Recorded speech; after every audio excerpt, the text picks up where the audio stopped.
Mon premier-né. Ou ta première créature. Ouais, je pense. Non, non. Ma première créature, j'ai donné le nom à tout ce que Dieu a créé. La parole.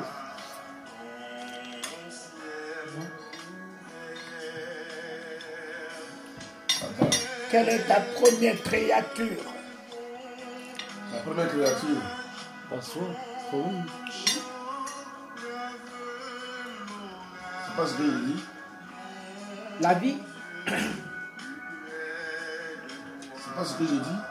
La vie. Parce que c'est moi qui ai nommé tout ce que Dieu a créé. C'est moi qui ai nommé donné le nom. C'est moi qui ai appelé ces choses à l'existence.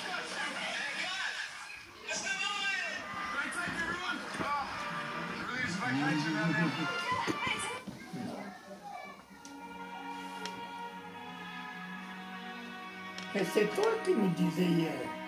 C'est Christ qui doit être premier en C'est tout. toi Oui. qui nous disais hier que Dieu Ouais. existait déjà. Oui. Dieu existait déjà. Oui, oui. Oui. Et tout a été fait. Par lui et pour lui. Et il a dit, Colossiens 1,16. il a dit que Jésus, c'est écrit sa première création. Et même le premier-né d'entre les morts. Oui. Il est d'abord le premier, la première. Tu m'as créé le premier Oui, c'est de Jésus. toute la création. C'est Jésus. Mais quelle est ta première créature de tous les autres, de toutes les autres?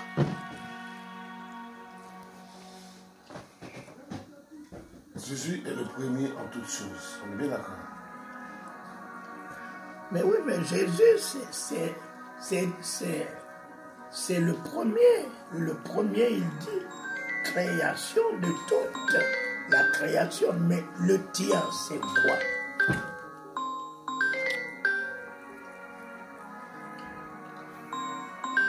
L'autorité. Non, pas l'autorité. Hein? C'est pas l'autorité. Je sais pas. Tu disais que Dieu existait. Oui. Mais quand Dieu, C'est moi.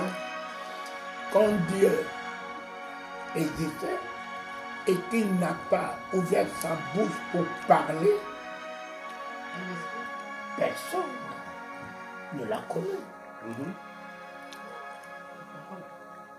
Mais quand il a ouvert sa bouche, Pour parler, les choses sont venues à l'existence. la première création, c'est cette parole qui La est parole, ouais. sortie De de lui. sa bouche. Ma première création. C'est le pleur. Dès que je suis sorti du C'est sein le pleur. Tu as crié le pleur, tu as Le parlé. pleur. de ma mère, même en vie, la sage-femme est obligée de me pincer, Le pleur. de me pincer. Que je parle. Et quand elle me pince, Tu parles. Le pleur. Plus de cris. voilà La première création, la parole. ceux qui sont à l'extérieur ne m'ont pas vu, mais ils ont entendu Le cri. Le cri. la Parole. voix, Ton cri. la voix de la vie. C'est la parole. Ils ont entendu. Elle a accouché. Elle a accouché. Elle a accouché. La voix du bébé. Elle a accouché. Elle a accouché. Voilà ma première création.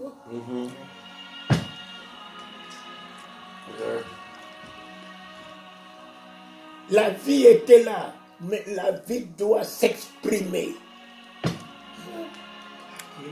La vie était là, j'étais en vie. Et si cette vie ne s'exprime pas, oh Dieu, Donne-nous à exprimer la vie.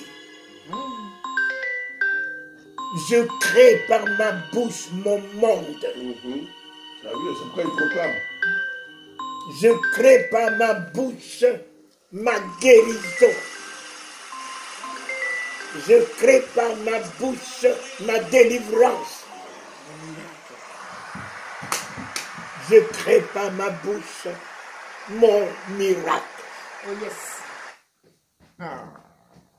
Et dès que la maman entend la voix de son enfant, cette voix dissipe les douleurs. Les douleurs s'évanouissent. La maman, on prend l'enfant, on lui met sur le ventre. Ouais. Elle entend la voix de la vie. La vie est sortie. La vie parle. La vie s'exprime. Éternel. Et c'est là que Jésus est sorti. C'est là que Jésus est sorti. Quand Dieu a ouvert sa bouche, il a libéré la parole qui était en lui. Oui, c'est pourquoi il dit qu'il était dans le Père. La parole. Et la parole est sortie et la parole a commencé à établir ses effets. Mais l'Esprit de Dieu se mouvait déjà sur les eaux, attendait la parole. Et dès que la parole est sortie, l'Esprit de Dieu tient la parole, établit la parole. Tu ne peux pas séparer Dieu, la parole et l'Esprit. C'est impossible. Les deux sont des collaborateurs. Yes. Les trois composent ensemble. Le Saint-Esprit est venu pour honorer la parole que le Christ a laissée.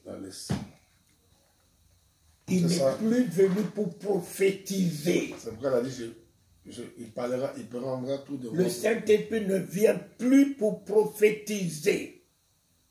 Le Saint-Esprit, l'Esprit qui amenait les apôtres à prophétiser n'était pas le Saint-Esprit. Les prophètes à prophétiser n'étaient pas le Saint-Esprit. Élie n'avait pas le Saint-Esprit. Jérémie n'avait pas le Saint-Esprit. Il avait l'Esprit de Dieu. Dieu a des esprits. Mais le Saint-Esprit, c'est lui-même. C'est lui-même Dieu. Dieu est esprit. Il est la sainteté de l'esprit. Le seul qui a reçu le Saint-Esprit, c'est Jésus. En sa qualité de fils de Dieu et non de prophète. Tous les prophètes ont reçu des esprits de Dieu. Et le dernier Jean-Baptiste a travaillé avec l'esprit d'Élie. L'esprit d'Élie est revenu dans la vie de Jean-Baptiste. Jean-Baptiste a clos le règne des prophètes. Ce n'est pas le don de prophétie que tu exerces qui peut faire de toi un prophète. Les prophètes ne sont jamais consacrés. Les prophètes sont établis par Dieu.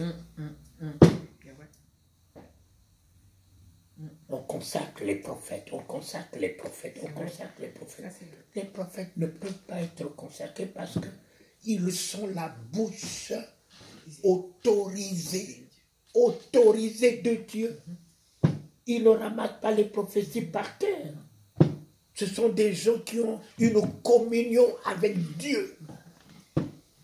Ils ne ramassent pas dans les ravins. Ils ramassent la prophétie, le message de Dieu sur la montagne.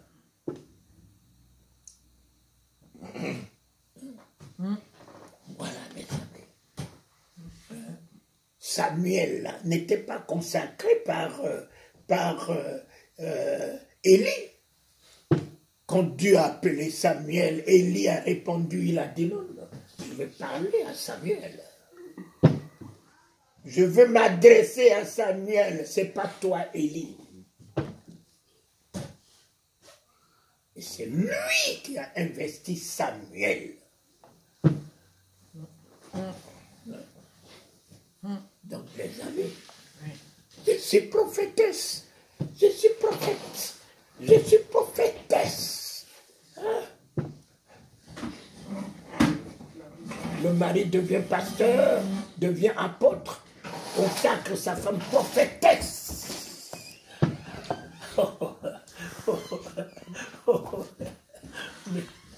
Mais vous êtes des rigolos ou quoi?